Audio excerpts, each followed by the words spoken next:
San Jose Sharks goalie Devin Cooley joins the show today.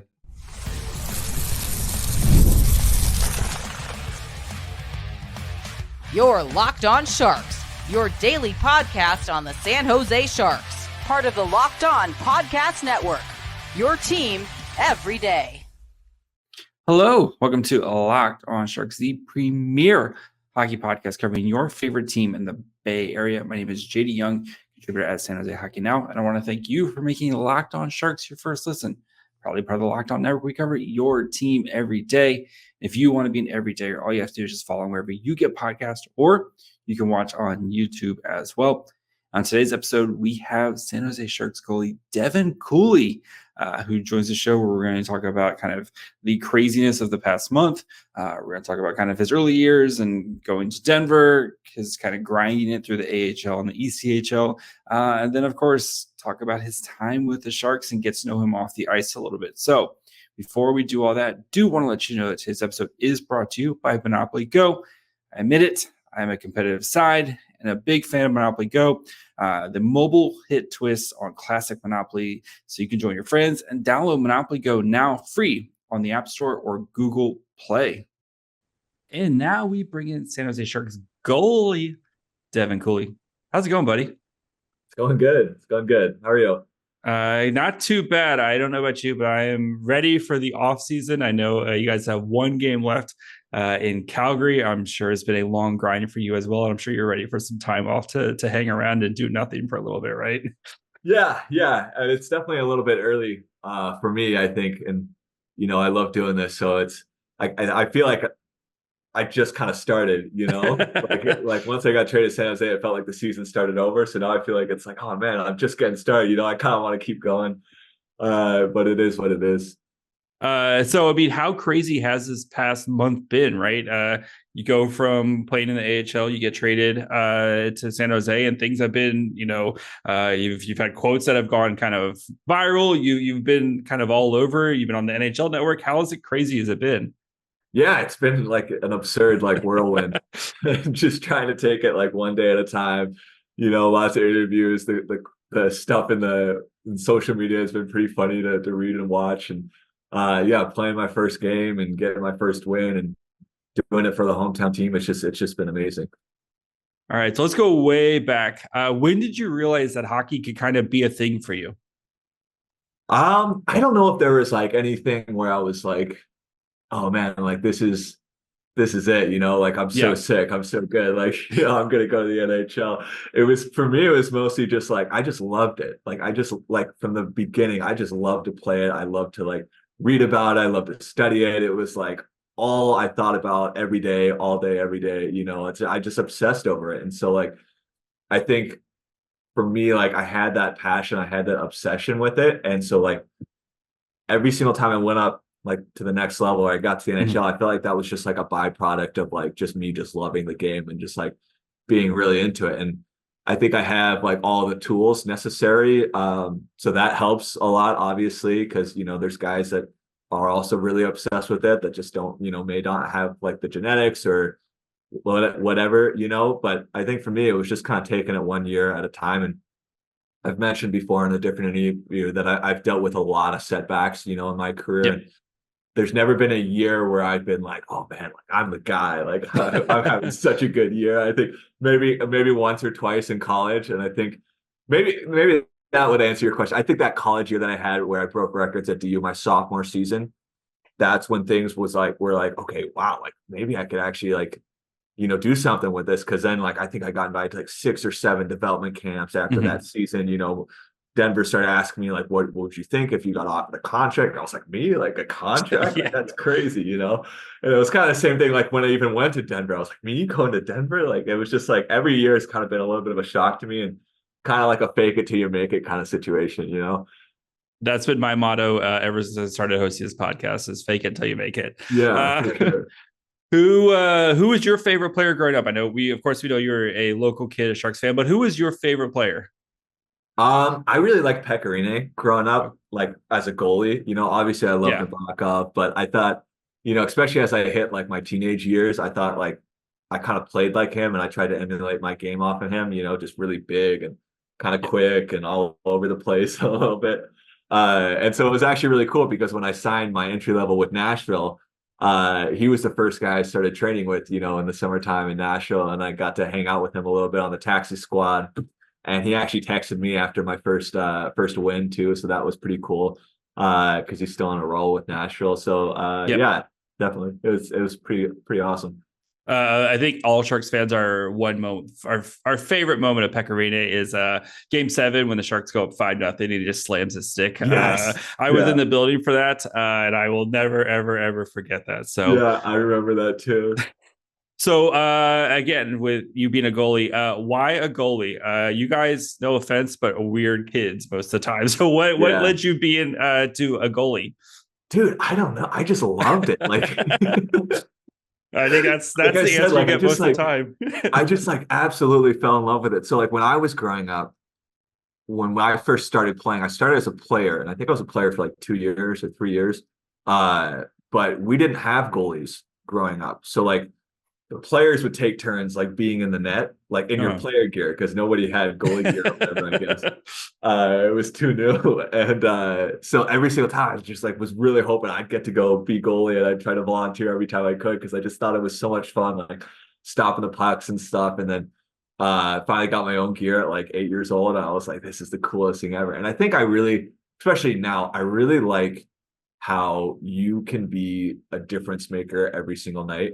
Whether it's, for the good reasons or for the bad reasons, it's you have that ability where it's you're going to a game and you're man, the other teams, they're going to be a lot better than us. It's going to be a real big challenge, but in my head, I'm wow, if I do really well, I could be the hero, people could really like me for that, and it's every single night you can make a difference. And that's what I really like about it. I like that pressure. I like that feeling of importance, I guess. But it definitely makes it tough, going the opposite way where, if you do bad, people are everybody knows, and then you got to understand, that's what you signed up for. And you can't get upset, when people are freaking Cooley sucks, whatever. It's that's part of the job, so it's definitely fun. It's a challenge every night.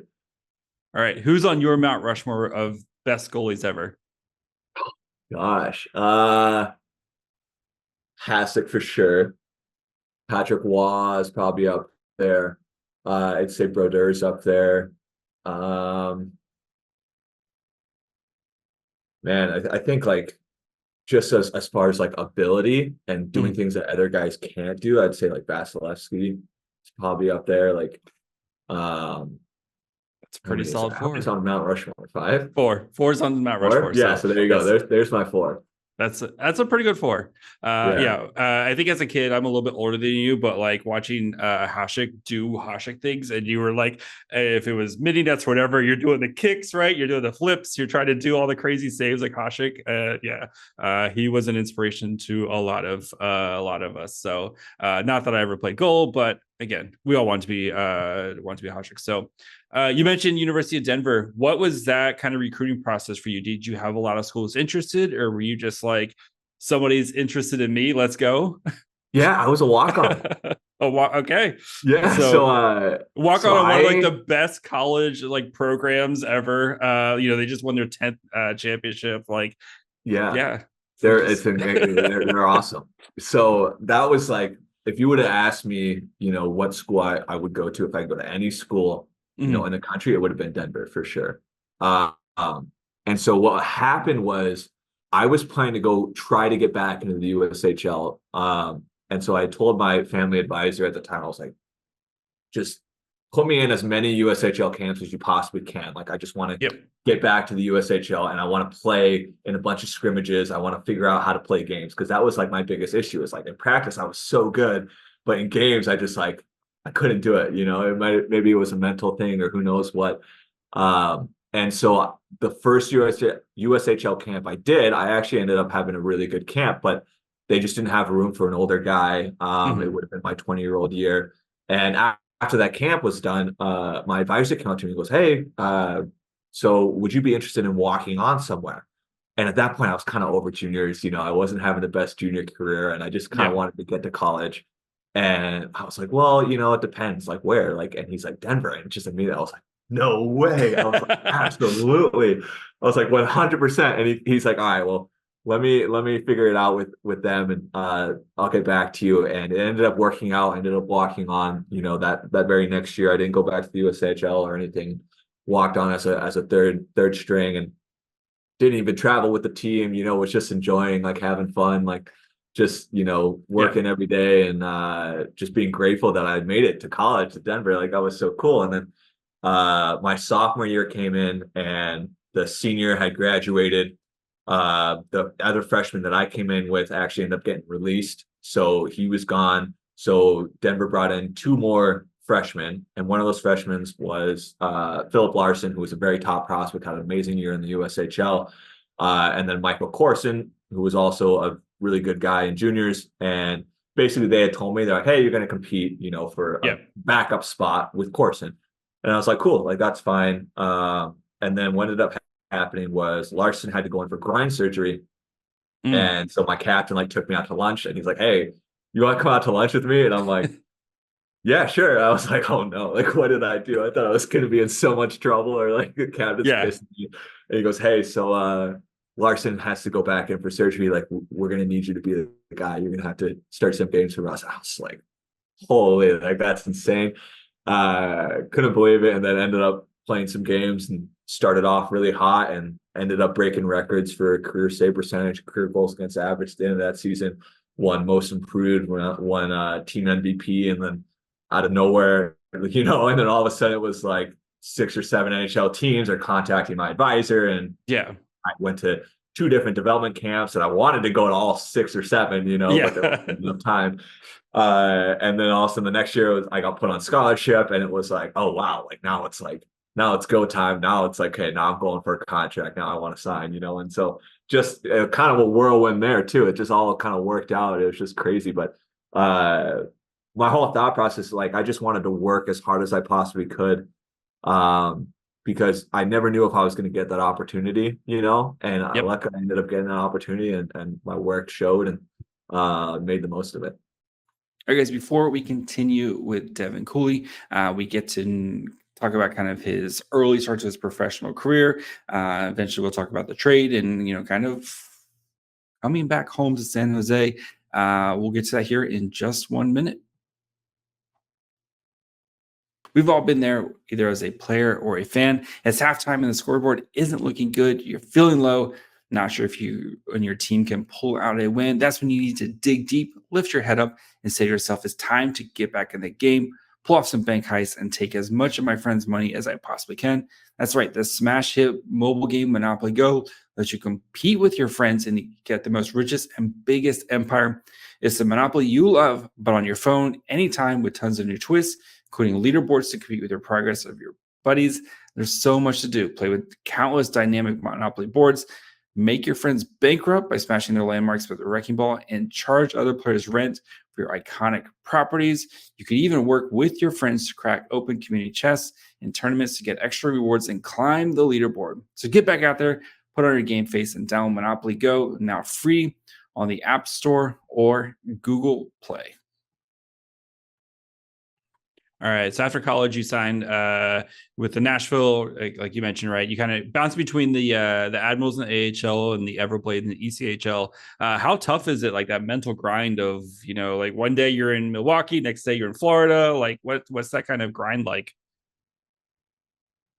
Yeah. So my first year was just a little bit of a whirlwind too. So my first year, Milwaukee actually canceled because of the COVID year. COVID, yes, yeah. And so I had signed with Nashville, and then they're like, "Hey, you're either going to come into Nashville and just train until we figure out what's going to happen for a season, or we're going to send you to Norway to go play like during the COVID year." I was like, "Oh man, like that's crazy."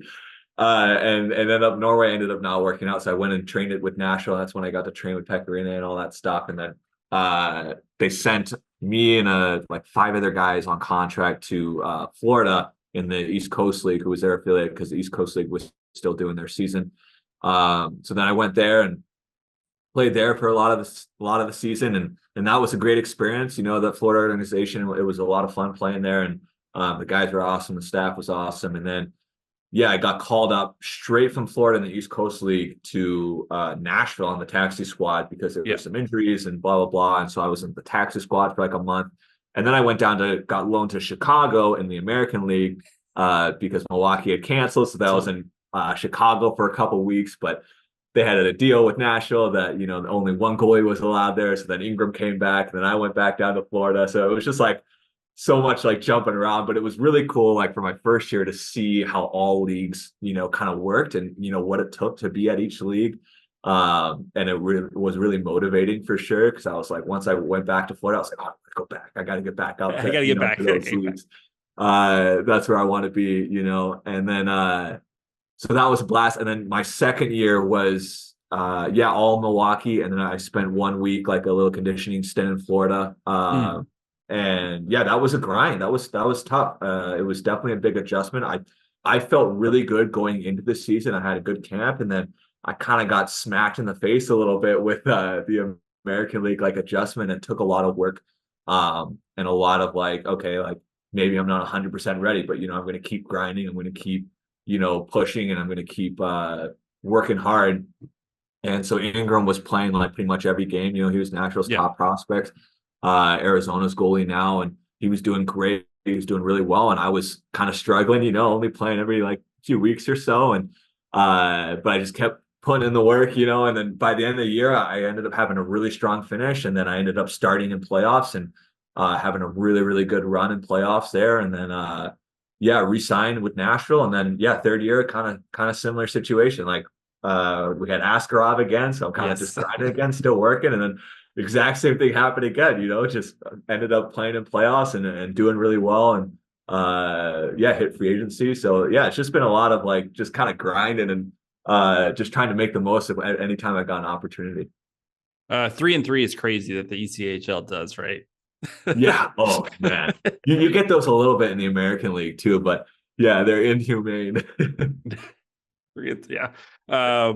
All right. So, I mean, last year you signed with the Sabres and the Americans and was playing with that. Of course, kind of like with Nashville, they had a high profile goalie in Devin Levi, who they acquired from, I believe it was the Panthers, if I recall. What's it like kind of you're competing against these young guys, but knowing like you kind of maybe being a bit of a mentor or like kind of working with these younger guys who maybe have a little bit more higher profile? Yeah, it's that's the one thing about the American League is that, a lot of the times it's like guys got to develop their prospects, that's just part of the job. And it's like, for me, I was an older guy, in the American League, it's like, I'm not expecting to take priority over a guy who's a first round draft pick or, a guy who they think is the future. Like, I get it. Like, I understand, but it definitely sucks. It's not the best, situation.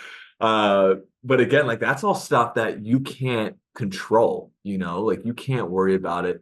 The only thing that you can control is the effort that you put in every day, the attitude that you have. And that's kind of been the theme throughout my entire career. And I think that's why I keep, despite not like dominating at every level, I keep kind of climbing my way up, like kind of sneakily, like kind of a little bit of an underdog because I just like grind away, despite, the opportunities that are in front of me. And I think that's just because I just love it so much. And like, I love the grind. Like I love practice. Like I love going, like, I hate when we get days off because it's like, I just want to skate. I just want to go play. Like it's so much fun. And so, like being in that role, you try to make them as comfortable as they can. You try to make them feel good. I love having a great relationship with all my goalie partners and try to help them whenever they can. And then I like to learn from these guys too, playing with Devin Levi, like I learned a lot from him. Like he's an excellent goalie. He's an excellent guy too. I thought we got pretty close, leading up to the deadline and stuff. And he's going to have a great career. It was really fun to watch him and his work ethic and everything. And I think for me, it's like when you're in those roles, like those more supportive roles, there's nothing you can do besides be supportive and be a good guy and be a good teammate and just continue to grind away. Because again, like I've seen throughout my entire career, you have no idea when you're going to get that opportunity. And if you get that opportunity and you're just sitting there like well, crap, I got this great opportunity, but the last few months I've just been kind of coasting because I've just been a backup. It's like, Yeah. it's gonna show, like you're gonna get screwed, and then you're gonna be kicking yourself at night because you're like, man, You didn't take the I most really of it. blew it. Yep. It's like, for me, it's like I work so hard because one, I love it, but number two, it helps me sleep at night because I know, like, even if I'm not gonna play for like 4 weeks or whatever, it's like if I'm taking those 4 weeks off and just saying, oh, it doesn't matter, who cares? Like, I'm not gonna play anyways. It's like I'm not gonna be able to sleep because it's like, well, what if I get that opportunity? It's like you got to make the most of it. So yeah, it's just been like a theme throughout my whole career, but yeah, it's been working out so far. So. All right, guys, before we finish up with Cooley, get to know him a little bit off the ice, ask about his girlfriend's rabbit, and much more. We'll do that here in just 1 second.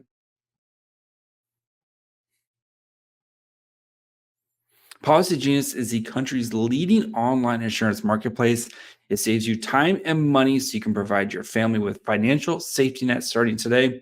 With Polygenius, you can find life insurance policies that start at just $292 per year for $1 million of coverage. Some options for same-day approval and avoid unnecessary medical exams. Polygenius helps you compare your options from top companies, and their team of licensed experts is on hand to help you walk through it. If your life insurance policy at work may not cover all the protection that your family needs, or even worse, it may not come with you if you leave your job. They have Polygenius has no incentive to recommend one insurance over other. You can trust their guidance. They have thousands of 5-star reviews on Google and Trustpilot from customers who find the best fit for their needs. So check life insurance off your to-do list with no time with Polygenius. Head to polygenius.com/LockedOnNHL or click on the link in the description to get your free life insurance quote and see how much you can save. That's polygenius.com/LockedOnNHL. So the trade deadline, you get traded to San Jose. What was that like? Did you have any idea that you could be traded? What happened when you found out you were coming back home? Like, what was that whole day like for you? Yeah, so I knew that there was probably going to be a possibility I was going to get traded, and I think I was kind of hoping for it a little bit just because it just wasn't a good situation for me. And where I was at in my career, it's like I needed to play games. Like I wasn't. I was 26, in my third year in the American League. Like I had to get experience. It's different, when you're in your 30s, and you're kind of like, what you are at that point. But I'm like, I'm still grinding, I still have a lot to learn. And so yeah, I wasn't playing. So I was kind of hoping, potentially for a better opportunity, but it was tough because my salary in the minors was pretty high and I wasn't having the best season. I was barely playing. So it was like, I don't know, like my agent is, it's like, I've heard from a few teams, but there's no guarantee. It might be hard to move you. And I was like, hey, like totally get it. And then the trade deadline came around and the trade deadline actually ended. And I was sitting there like glued to my phone and I was like, man, I hadn't heard anything. The deadline's over. I went to my girlfriend. I was like, hey, I guess we're sticking around, and like 30 minutes after the deadline, I get a call from Buffalo's GM and he's like, hey, we just traded you to San Jose. And I was like, no way. Like, I was just super excited because one, it was going to be an amazing opportunity for me. And number two, I was going to get to go home, like go home and see family and be playing for my hometown team. And it was just like, I was so excited. It was incredible. And yeah, I got the call and then literally within like an hour and a half, I had to have everything packed and was rushing to the rink to grab my gear and then flying out of Buffalo's airport. So it was just a crazy whirlwind. All right. Of course, you make your first NHL start. Very close to get your first NHL. You finally get your first NHL win. There's the great video of your mom, like when Eklund's like kind of rushing down, like when she's just like kind of cheering and just all the emotion. And like, what was that whole moment like? That whole, that day, the day after, or even that evening, what was that whole like kind of day like?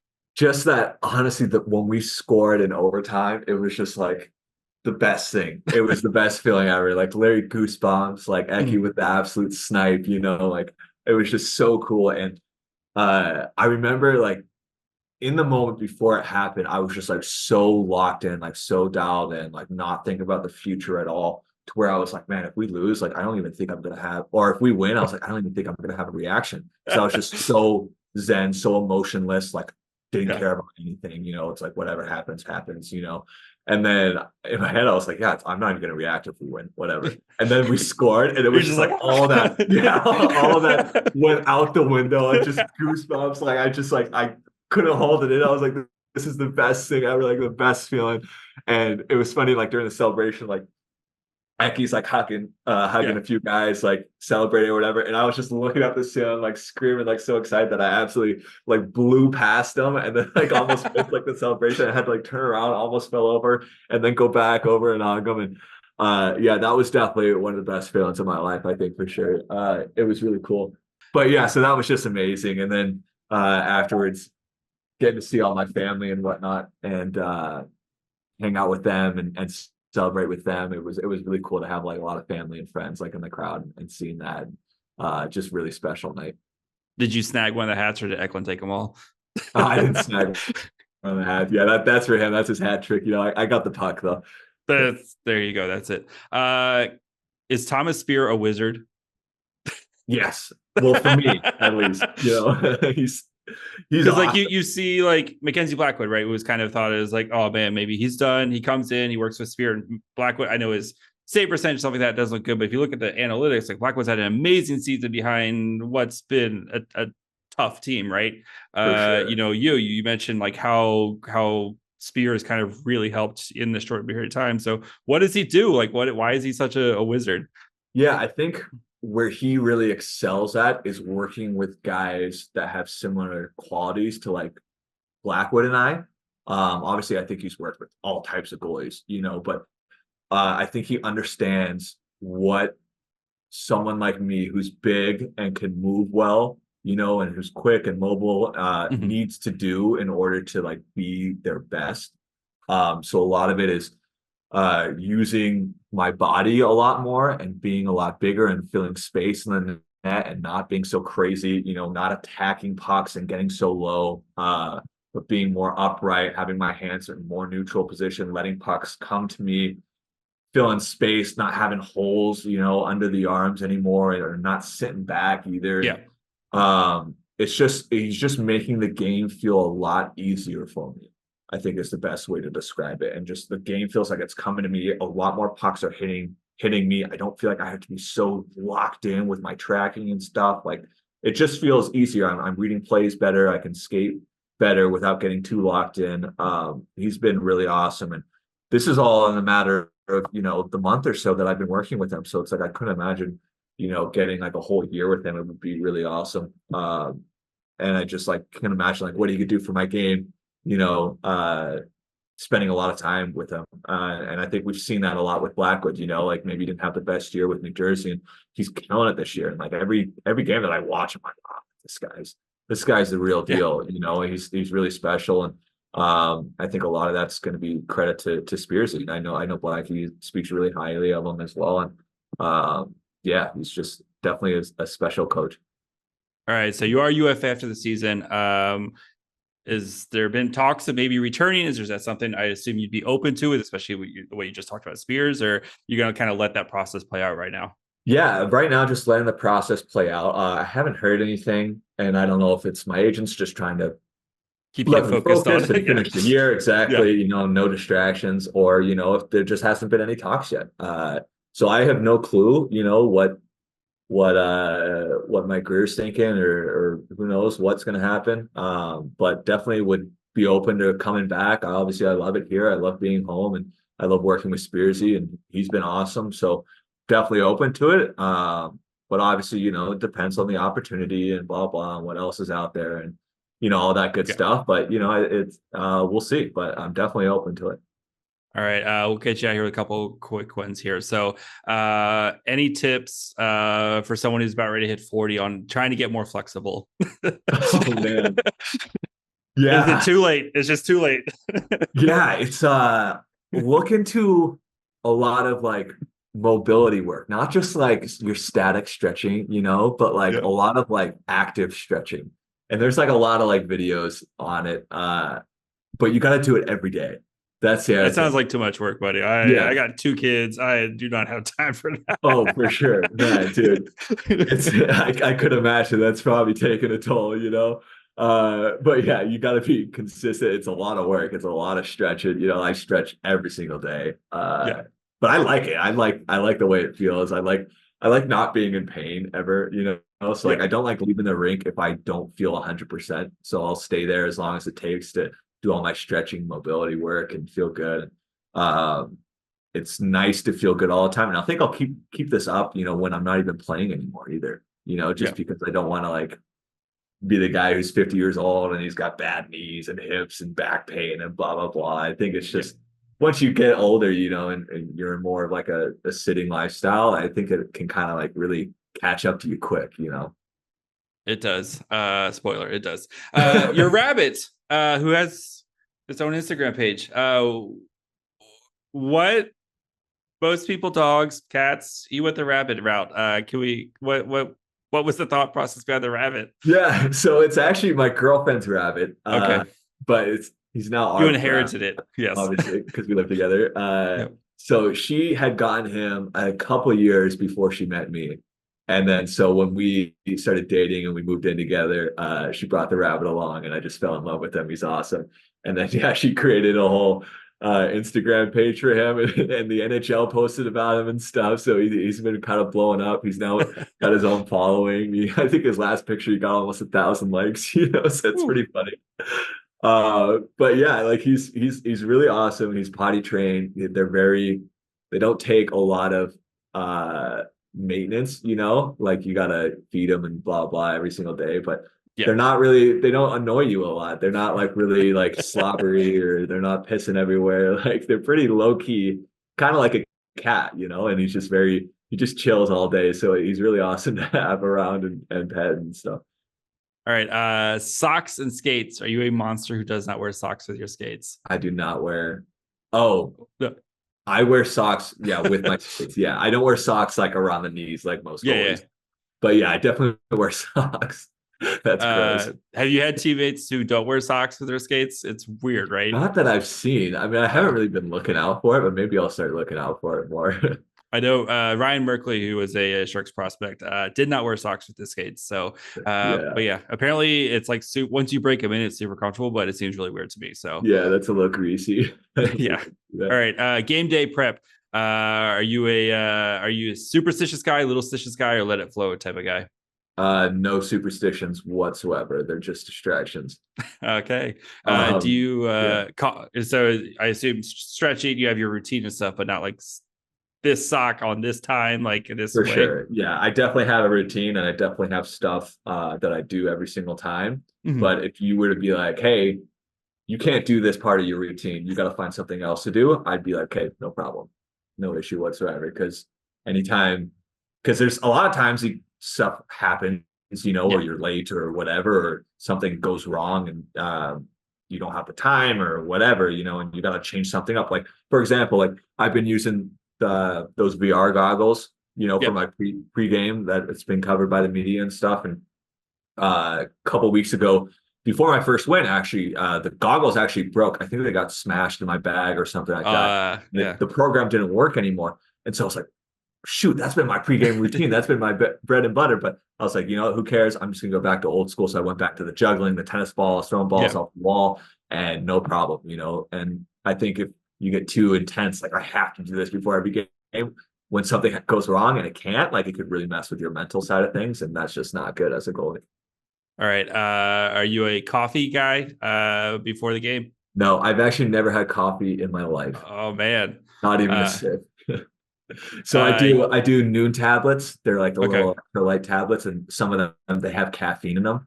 Mm-hmm. So it's through green tea extract. So I'll throw those in a water bottle and I'll do like, you know, between 40 and 80 milligrams throughout the game, just keep my energy levels up and my reactions sharp.